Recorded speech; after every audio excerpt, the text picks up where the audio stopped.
Hey, I'm Kevin with Mallard Painting, and we're here today with my Sherwin-Williams rep, Kuna, and we're going to go over the exterior paints from Sherwin-Williams.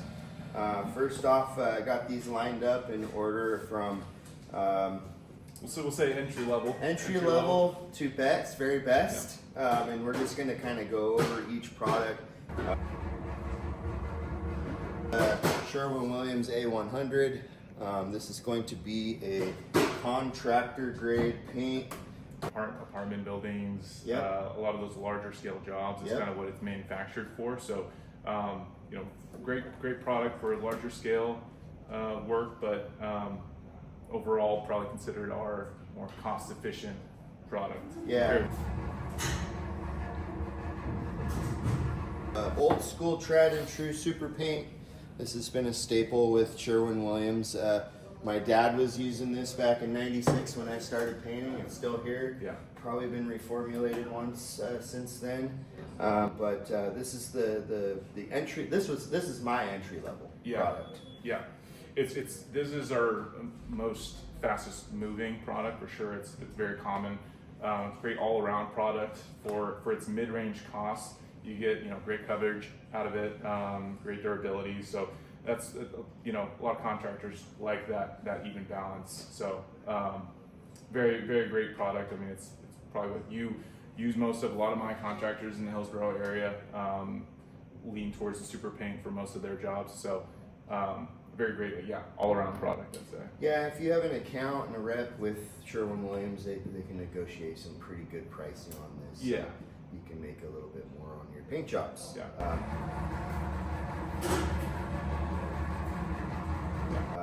And actually, you said this might be my most used product. It isn't, because right. Latitude is actually my most used product. This is my favorite product from Sherwin-Williams, the Sherwin-Williams Latitude, formerly known as Resilience. Resilience, yep.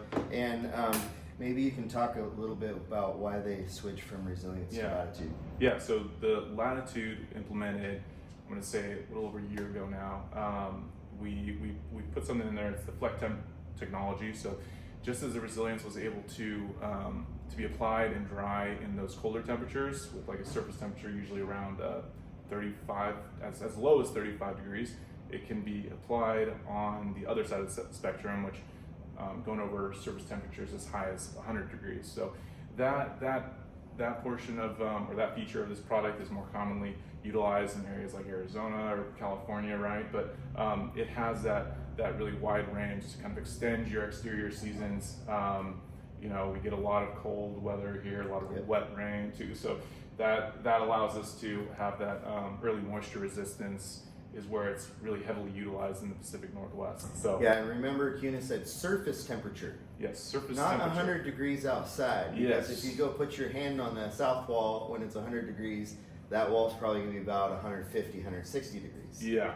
And those data pages they say degrees on there, and a lot of people get that twisted, thinking that it's out just air temperature. It's surface. The other biggest thing for me is it's almost always going to rain here in Oregon. Yeah. And this can be applied, and then it can rain, as long as it's dry, it can rain an hour later without any surfactant markings or any issues with the warranty. Yeah. It's intended to dry in colder weather faster than like a standard exterior coating, like any of these other ones here. So in that sense, it does dry quicker. In a preferred conditions, temperatures, and humidities, it probably dries about the same as the other ones. So.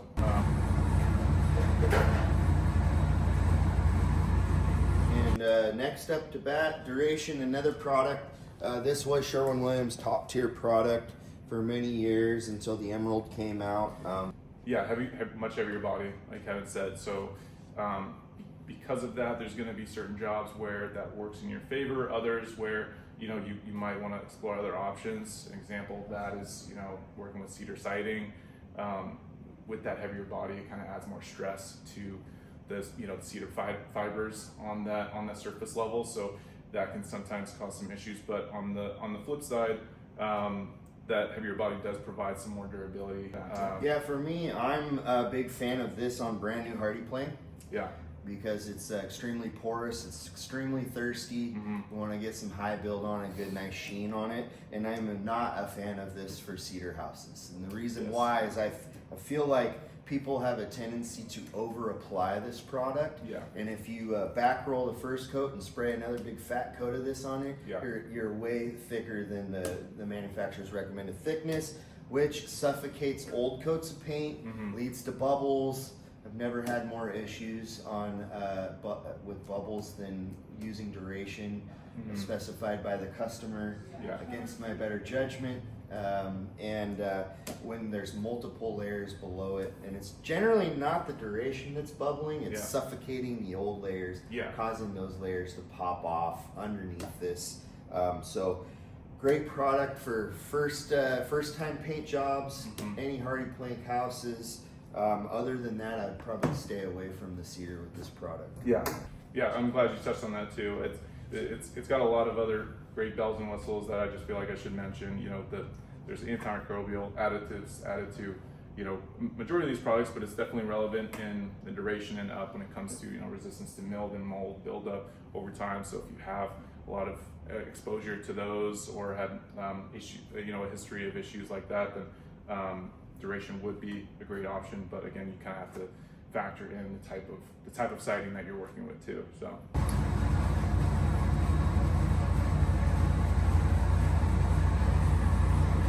Okay, top tier product. What year did Emerald come out? 5, 6 years ago?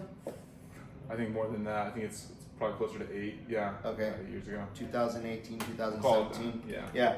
So anyway, Emerald top tier product. You know, it's probably going to be my go-to product for a customer wanting some darker colors. Because it's probably got the best color retention out of all the products. Anything else you want to add to? Yeah, I mean this is our top shelf stuff. So everything you're looking to get out of the paint product, it's going to be encompassed in what we put into this Emerald tier. So it's been tested on everything when it comes to color retention long term, UV resistance, weather resistance in general, to resist fading, all of those elements. It's gonna finish top of its class when it comes to all those. So great product if you're looking for that top tier like finish and have your house looking as new as possible for as long as possible. Absolutely.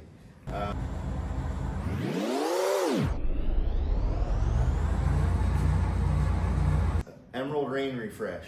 Yes. Fairly new product. Fully came out into the market a little bit more heavily in 22, and so it's still in its early stages, but great product, great feedback from guys who have used it before, like Kevin and my other guys. You know, this is an upgrade where a scenario that it would fit a customer is if they find themselves doing maintenance on their house a lot, having to pay someone to come out to power wash it or do it themselves if they're exposed to a lot of dirt and grime.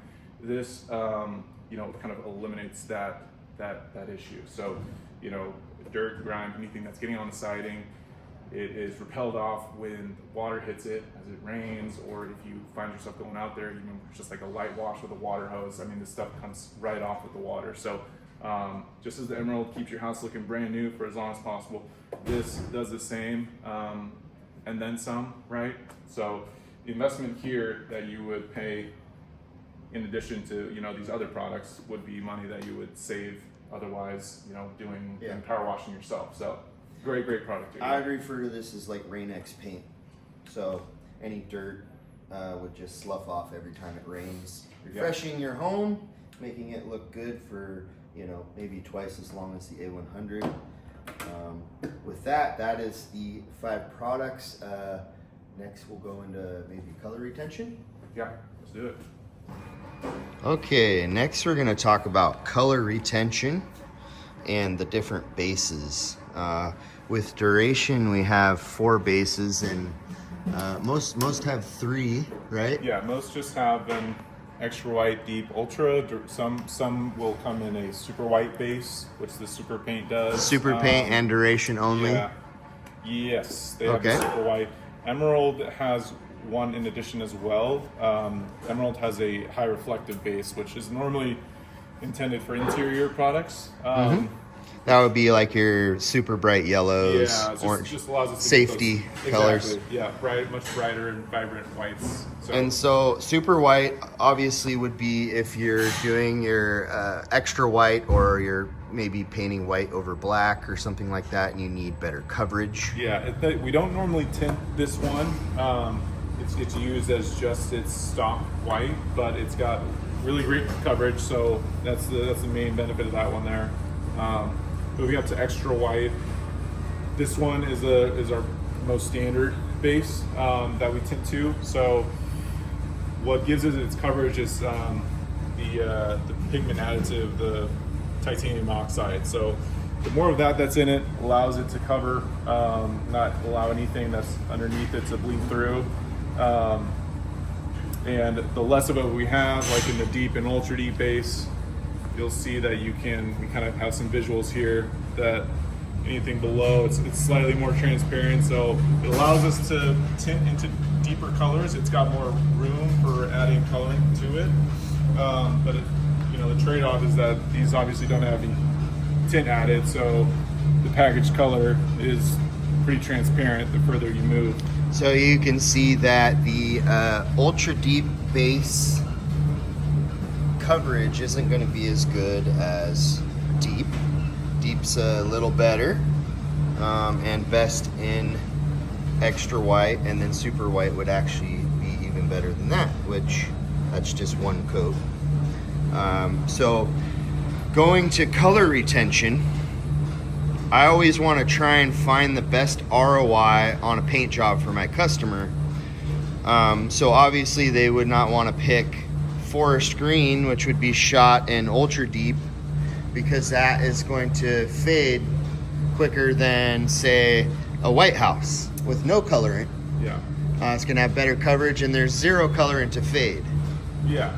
Colorants in themselves, the more colorant that's added to a product, it can make it a bit more prone to that fading from UV exposure. And so that's one element to it. But if a customer wants those deep colors, these bases are what allow us to do that.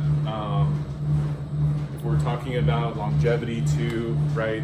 Darker colors are normally where we will see any sort of fading issues potentially occur a bit sooner compared to, if we stick with a lighter extra white base, super white base, or maybe even a deep base. So you heard it here. If you pick a light gray house, shot in a white base with a few drops of black, with white trim, that's your 15 to 17 year paint job, without worrying about sun fade. Yeah. And definitely. your worst possible paint job would be? If you were to put a yellow colorant into an exterior. So blues and green, dark blues, navy greens, blue. Yellows, those we have select colors that are interior only. Those colors normally lean on like the vibrant red or yellow side, ones that the colorants themselves are not manufactured to withstand the exterior elements, weathering elements. So that's why any yellow houses that you see are much more prone to just fading quicker, very quick. So that's why we try to avoid those when we're tinting exterior products. So if you want to pick forest green, that's fine. But if you're hiring me, I'm gonna try and get you into emerald, because that's gonna get you your best lifespan due to the ingredients. Also, there are ways you can combat sun fade by picking maybe you can find a green and a deep base instead of an ultra deep base, and that's going to help give you a couple extra years of good color retention as well.